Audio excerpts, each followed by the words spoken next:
Hello everyone, তোমাদের প্রত্যেককে আমার এস এডুকেশনের চ্যানেলের পক্ষ থেকে জানাই ওয়েলকাম। আগের দিন আমরা আলোচনা করেছিলাম প্রেজেন্ট টেন্স এবং পাস্ট টেন্স সম্পর্কে। সেই ক্লাস যারা দেখেননি তারা ডেসক্রিপশন বক্সে লিংক দেওয়া থাকবে, দেখে নেবেন। আজকে আলোচনা করব ভবিষ্যৎকাল অর্থাৎ ফিউচার টেন্স সম্পর্কে। প্রথমেই আমরা জেনে নেব ফিউচার টেন্স কাকে বলে বা ভবিষ্যৎকাল কাকে বলা হয়। কোনো কাজ ভবিষ্যতে হবে বা হইবে বোঝালে ভার্বের ফিউচার টেন্স হয়। তাহলে কোনো কাজ ভবিষ্যতে হবে বা হইবে এইরূপ বোঝালে ভার্বের ফিউচার টেন্স হয়। ফিউচার টেন্সকেও চার ভাগে ভাগ করা যায়, এটা আমরা সবাই জানি। একে একে দেখে নেব এবং চিনে নেব, এক্সাম্পল সহকারে বুঝে নেব প্রত্যেকটি ফিউচার টেন্সের ভাগ এর সম্বন্ধে। 1 নম্বর, ফিউচার ইনডেফিনাইট টেন্স, যার অপর নাম সিম্পল ফিউচার টেন্স। বাংলা হলো সাধারণ ভবিষ্যৎকাল। কাকে বলে?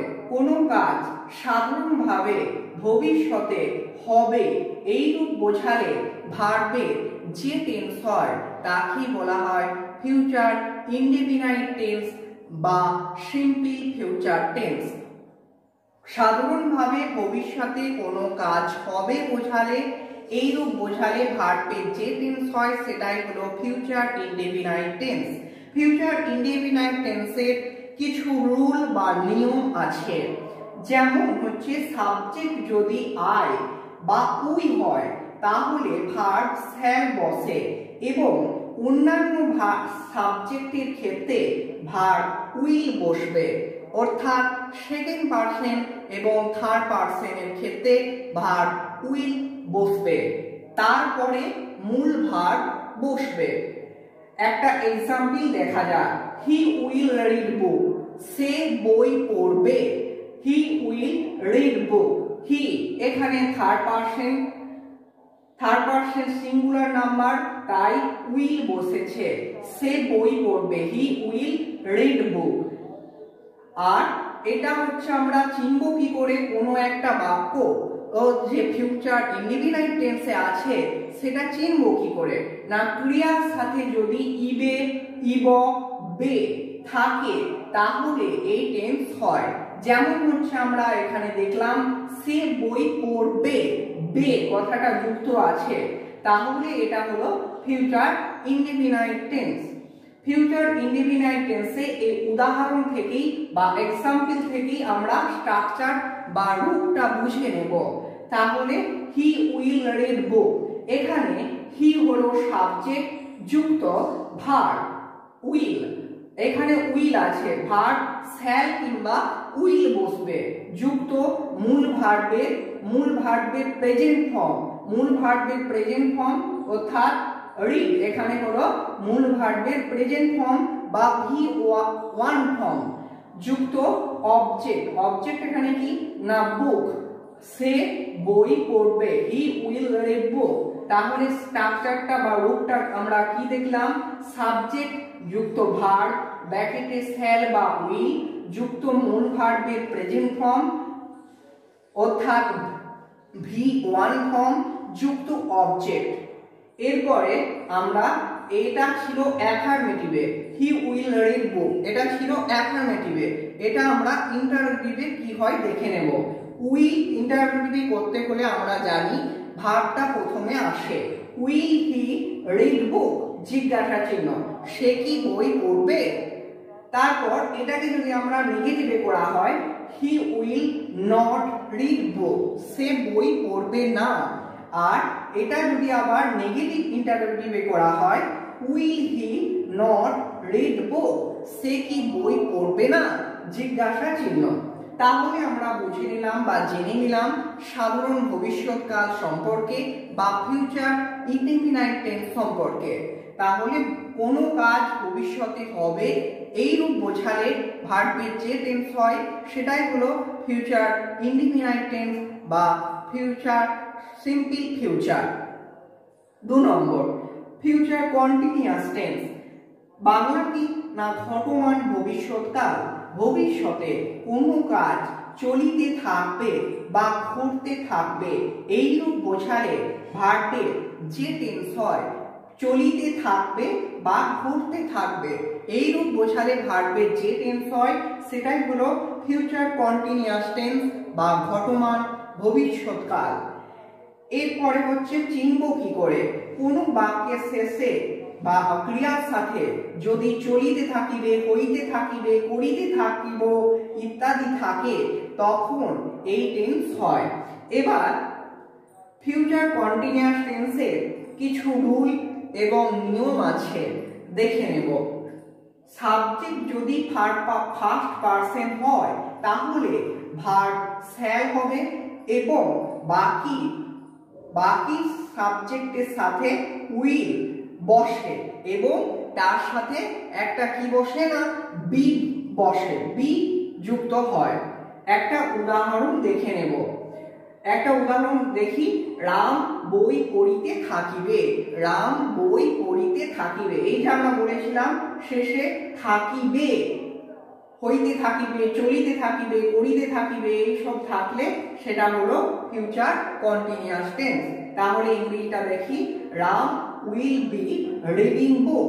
Ram will be reading book, Ram বই পড়িতে থাকিবে।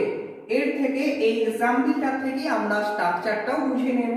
রাম এখানে হলো সাবজেক্ট যুক্ত ভার্ব শ্যাল বা উইল।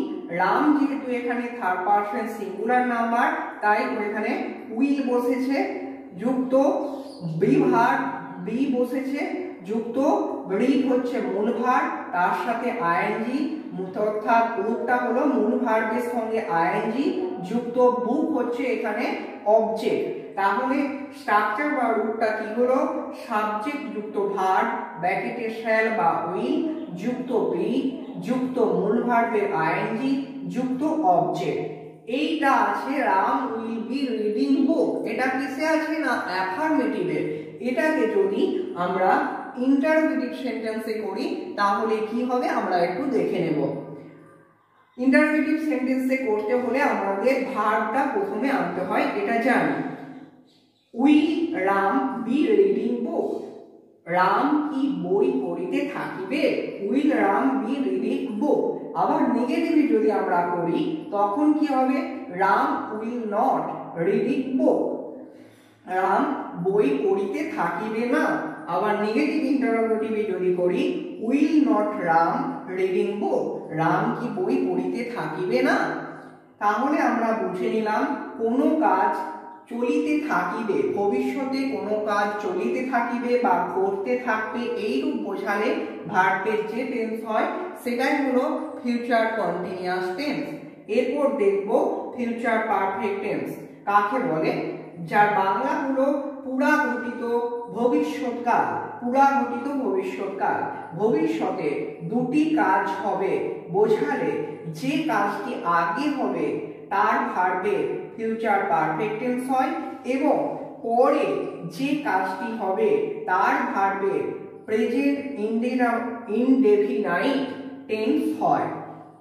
তাহলে দুটি কাজ থাকবে, যে কাজটি আগে হবে তার ভার্বের ফিউচার পারফেক্ট টেন্স হবে এবং পরে যে কাজটি হবে তার ভার্বের প্রেজেন্ট ইনডেফিনাইট টেন্স হবে।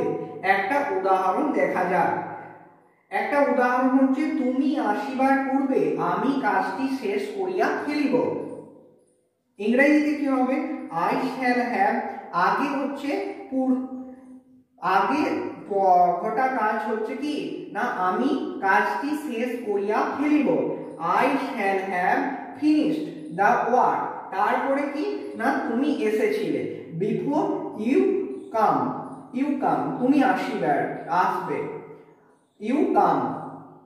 তাহলে এখানে হচ্ছে ফিউচার পারফেক্ট টেন্স আমরা চিনব কি করে না দুটি কাজ থাকবে, ক্রিয়ার সাথে করিয়া থাকিব, করিয়া ফেলিব ইত্যাদি থাকলে ফিউচার পারফেক্ট টেন্স হয়। ফিউচার পারফেক্ট টেন্সে এই এক্সাম্পলটা থেকে স্ট্রাকচারটা বুঝে নেব। আই এখানে সাবজেক্ট যুক্ত ভার্ব ব্র্যাকেটে হচ্ছে শ্যাল হ্যাভ কিংবা উইল হ্যাভ।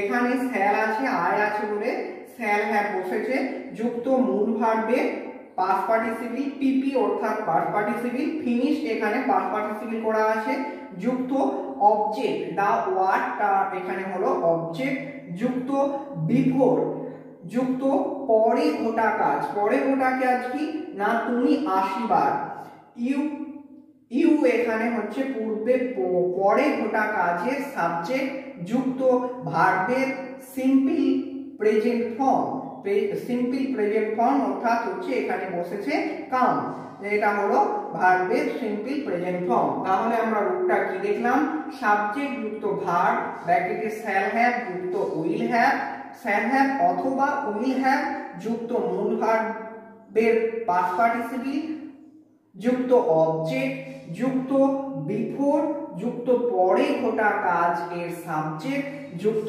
ভার্বের সিম্পল প্রেজেন্ট ফর্ম ঠিক আছে এবার আমরা পরের পেজে আমরা ফিউচার পারফেক্ট কন্টিনিউয়াস টেন্স দেখব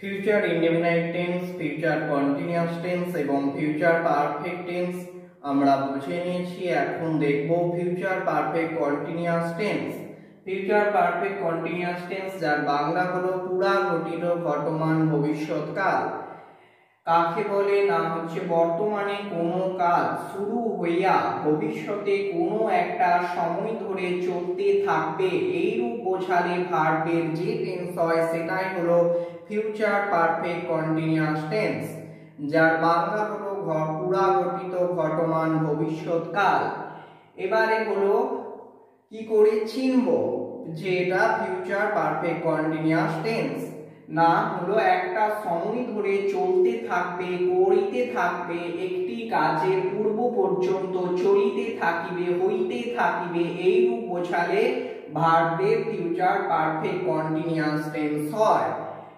একটা উদাহরণ দেখা যাক তাহলেই ব্যাপারটা স্পষ্ট হবে রাম সকাল থেকে বই পড়িতে থাকিবে রাম সকাল থেকে বই পড়িতে থাকিবে তার জন্য এটা হলো ফিউচার পারফেক্ট কন্টিনিউয়াস টেন্স ইংরেজিতে কি হবে Ram will have been reading book since morning আরেকটা উদাহরণ দেখে নেব সে 3 মাস ধরে এসএসসি পরীক্ষার জন্য প্রস্তুতি নিতে থাকবে এটাও হলো ফিউচার পারফেক্ট কন্টিনিউয়াস টেন্স ইংরেজিতে কি হবে he will have been preparing of SSC examination for 3 months এই एग्जाम्पलটা থেকে আমরা এর স্ট্রাকচার বা রূপটা বুঝিয়ে নেব হিটা হলো এখানে সাবজেক্ট উইল হ্যাভ হলো ভার্ব ব্র্যাকেটে হচ্ছে শ্যাল কিংবা উইল যুক্ত হ্যাভ যুক্ত বিন বসবে বিন এখানে বসেছে প্রিপেয়ারিং এখানে মূল ভার্বের আইএনজি অর্থাৎ V1 যুক্ত আইএনজি এটাও বলতে পারি যুক্ত হচ্ছে অবজেক্ট অফ থেকে এসএসসি এক্সামিনেশন পর্যন্ত হলো অবজেক্ট যুক্ত সিন্স কিংবা ফর সিন্স অথবা ফর বসবে যুক্ত যা থাকবে সেটা বসবে ফর और 3 months এটা বসে গেছে তাহলে স্ট্রাকচার বা রূপটা আমরা কি দেখলাম সাবজেক্ট যুক্ত ভার্ব ব্র্যাকেটে শ্যাল অথবা উইল যুক্ত হ্যাভ যুক্ত বিন যুক্ত V1 যুক্ত আইএনজি যুক্ত অবজেক্ট যুক্ত সিন্স অথবা ফর দিয়ে যা থাকবে সেটা বসবে এছাড়াও ফিউচার পারফেক্ট কন্টিনিউয়াস টেন্স দুটি কাজের মধ্যে যে কাজটি পূর্বে সংঘটিত হতে থাকবে তাকে ফিউচার পারফেক্ট কন্টিনিউয়াস টেন্স বলা হয় যেমন হচ্ছে তুমি আসিবার পূর্বে আমরা খেলিতে থাকিব তুমি আসিবার পূর্বে আমরা খেলিতে থাকিব আগে কি না আমরা খেলিতে থাকিব এটা আগে হবে we shall have been playing before you পরে কি না ইউ কাম তুমি আসিবার এটা হলো পরের কাজ বিফোর ইউ কাম তাহলে এর থেকে আমরা স্ট্রাকচারটা বুঝে নেব, স্ট্রাকচার বা রূপটা বুঝে নেব। তাহলে এখানে উইটা কি না সাবজেক্ট যুক্ত, ব্র্যাকেটে হলো শ্যাল হ্যাভ কিংবা উইল হ্যাভ, যুক্ত বিন বসেছে, যুক্ত মূল ভার্বের আইএনজি, ও আবার এটাও বলতে পারি ভি1 যুক্ত আইএনজি, যুক্ত বিফোর, যুক্ত পরে ঘটা কাজ এর সাবজেক্ট। পরে ঘটা কাজ কি ছিল না তুমি আসিবা, ইউ এখানে হলো পরে ঘটা কাজের সাবজেক্ট যুক্ত ভার্ব এর বা প্রেজেন্ট ফর্ম অর্থাৎ হলো কাম এখানে বসেছে, অর্থাৎ আমরা বলতে পারি ভি1 ফর্ম। তাহলে স্ট্রাকচার বা রূপটা কি হলো সাবজেক্ট যুক্ত শ্যাল হ্যাভ অথবা উইল হ্যাভ যুক্ত বিন যুক্ত মূল ভার্ব ব্র্যাকেটে ভি1 যুক্ত আইএনজি যুক্ত বিফোর যুক্ত পরে ঘটা কাজের সাবজেক্ট যুক্ত ভার্বের প্রেজেন্ট ফর্ম অর্থাৎ ভি1 ফর্ম। আরেকটা এক্সাম্পল আমরা দেখে নেব। ট্রেন আসার পূর্বে তারা অপেক্ষা করতে থাকবে। তারা অপেক্ষা করতে থাকবে এটা আগের কাজ। they will have been waiting before train comes, মানে ট্রেন আসাটা হলো পরের কাজ, আগে হচ্ছে তারা অপেক্ষা করতে থাকবে। they will have been waiting before train comes। এবারে কতগুলো আমরা ট্রান্সলেশন আছে সেগুলো কোন টেন্সে আছে দেখে নেব, এবং সেগুলো ইংরেজিতে কি হবে সেটাও আমরা দেখে নেব, চিনে নেব। তুমি কি 1 বছর ধরে কাজ করতে থাকবে? তুমি কি 1 বছর ধরে কাজ করতে থাকবে, এটা একটা ইন্টারোগেটিভ সেন্টেন্স। এটা কিসে আছে? করতে থাকবে। করতে থাকবে বললেই কিসে আছে না ফিউচার পারফেক্ট কন্টিনিউয়াস টেন্সে। ইংরেজিতে কি হবে? যেহেতু ইন্টারোগেটিভ সেন্টেন্স সেহেতু আমরা জানি ভার্বটা প্রথমে আসবে। Will you have been working for 1 year, এই যে এখানে সিন্স অথবা ফর, এখানে ফর বসেছে, ফর 1 ইয়ার। তারপরে আরেকটা দেখব ট্রান্সলেশন। রাম পরের 1 বছরের মধ্যে একটা নতুন কোম্পানিতে যোগদান করে থাকবে। এটা কিন্তু করে থাকবে, এটা আছে ফিউচার পারফেক্ট টেন্সে, ফিউচার পারফেক্ট টেন্স। তাহলে ইংরেজিতে কি হবে দেখে নেব। Ram will have joined a new company by next 1 year, by next 1 year. তারপরে ট্রান্সলেশন আমরা দেখে নেব। কিভাবে শ্যাম কলকাতা থেকে ফিরতে থাকবেন, এটাও কিন্তু ইন্টারোগেটিভ সেন্টেন্স, ফিরতে থাকবেন। কিভাবে আছে? WH ওয়ার্ড আছে, তাহলে এর ইংলিশটা আমরা দেখে নেব কি হবে। How will Sam be returning from Kolkata, জিজ্ঞাসা চিহ্ন। এর থেকে আমরা এই WH ওয়ার্ড দিয়ে যে ট্রান্সলেশনটি তার হলো স্ট্রাকচারটাও, ইংলিশের স্ট্রাকচারটাও বুঝে নেব। প্রথমে হচ্ছে এই রকম সেন্টেন্স থাকলে প্রথমে হচ্ছে WH ওয়ার্ড বসবে, WH ওয়ার্ড এখানে বসেছে হাউ, তারপরে ভার্ব বসবে শ্যাল কিংবা উইল। এখানে স্যাম যেহেতু আছে থার্ড পারসন সিঙ্গুলার নাম্বার, এখানে উইল বসেছে, যুক্ত সাবজেক্ট স্যাম বসেছে, যুক্ত বি, যুক্ত মূল ভার্বের আইএনজি, যুক্ত অবজেক্ট হচ্ছে ফ্রম কলকাতা। তাহলে আরেকটা আমরা পরে ট্রান্সলেশন আমরা দেখে নেব। রাম কি কাজটি করিতে থাকিবে, রাম কি কাজটি করিতে থাকিবে, এটা কোন টেন্সে আছে না ফিউচার কন্টিনিউয়াস টেন্স। করিতে থাকিবে, হইতে থাকিবে, future continuous tense.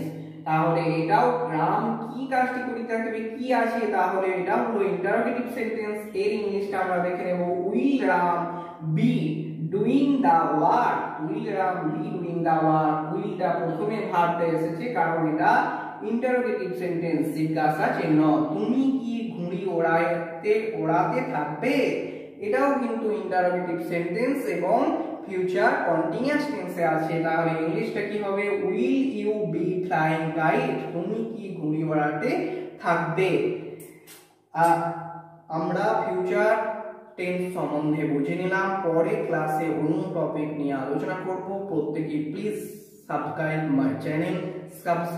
My channel এবং প্রত্যেককে ওয়েলকাম।